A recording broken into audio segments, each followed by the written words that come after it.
અને મારા થોડા પરમાના વાંગણે આવો રૂડો રડિયા મારા ભાતીજી મહારાજનો ઉતરાયો હોય અને મારા સોડા પરમાના વાંગણે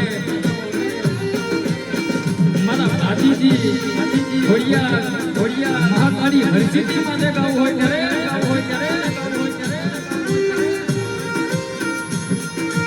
પછી કે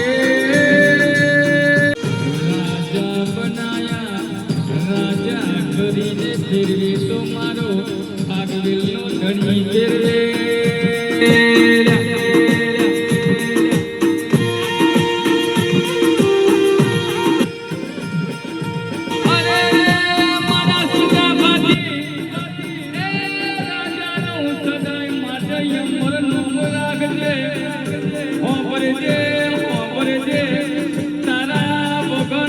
કોઈનું ચાલ્યું નથી અને સોડા પરમાના વોંગને તારા વગર કોઈનું ચાલવાનું નથી